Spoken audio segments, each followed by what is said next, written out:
Okay, so today we're going to make a crab and mushroom bruschetta appetizer.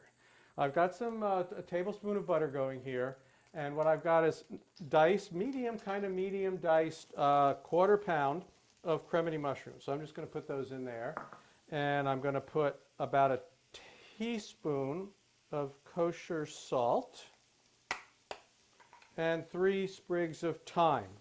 And I'm getting that going here. I'm going to let that cook a little bit by itself. Okay, and then over here, what I've got going over here is I'm going to make the bruschetta toasts. So what I'm going to toast is some very thinly sliced bread. This is a kind of a ciabatta type bread or something like that. Any kind of crusty bread. Crush a couple of garlic cloves. Don't even bother to take the skin off. Just throw them in there. All right. And we'll get those going, and that's going to get that nice garlic flavor into the oil. Meanwhile, back in mushroom land, things are going nicely here. So now that they've started to cook through and started to release their water, I'm going to put in a ½ pound of jumbo lump crab.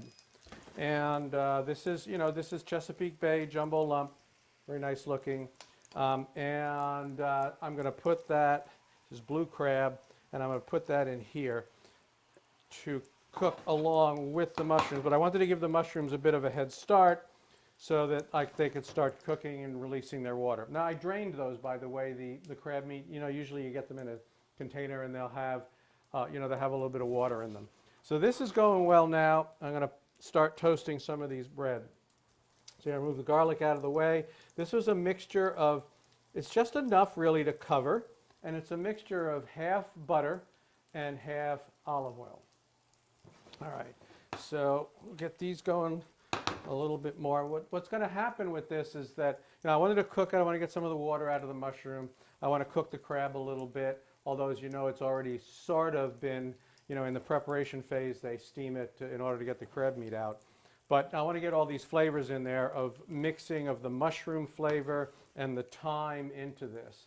But what I'm going to need to do with that is let it cool, going to come down to room temperature before I finish this up. What I've got going over here, how's my toasts doing? Let me grab a little tongs here. Yeah, they're starting to brown up a bit. That's all I'm really trying to do. I want to make kind of make them crispy and brown. All right, so that'll be done in a minute. You'll see what's happening here is the mushrooms are releasing the rest of their water. I do pretty much really want this to be dry, so I'm just going to cook it until I cook all the water out. And that'll also help the thyme flavor get into it. All right, so I've got nice crispy bread, getting browned up. And I'm going to come back in a little bit is what's going to happen. I'm going to cook all the water out of this.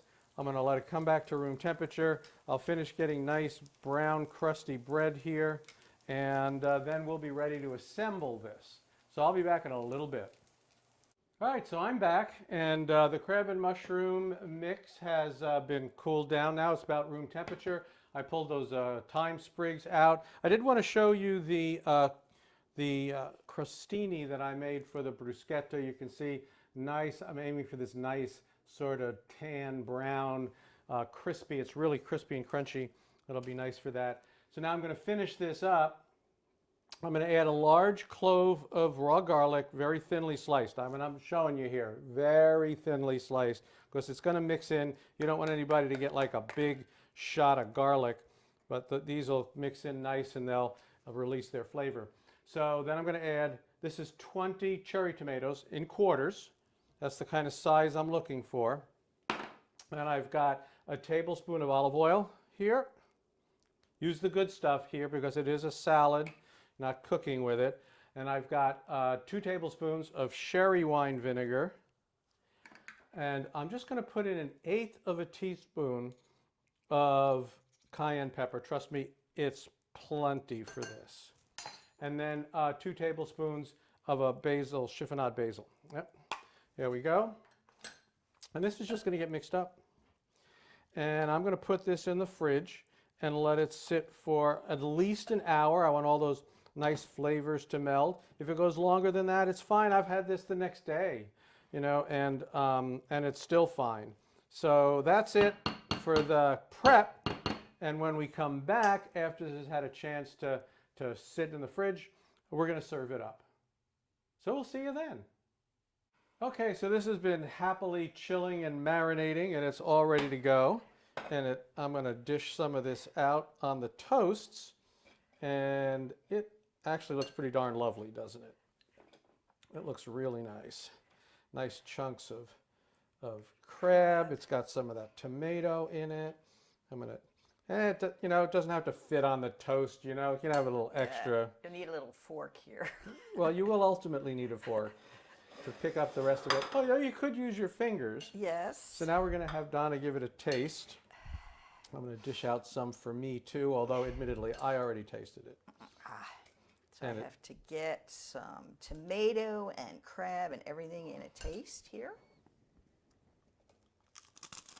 Hear the crunch? I don't know if you could hear the crunch. Maybe you could, maybe you couldn't, but that was the idea with the toast, is it really needed to be nice and crunchy.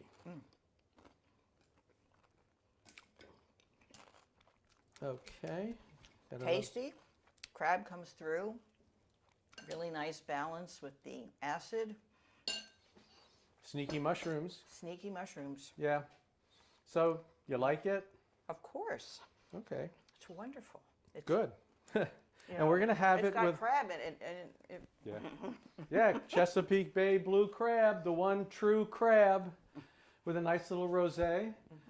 So, thanks for joining us, and we'll see you next time.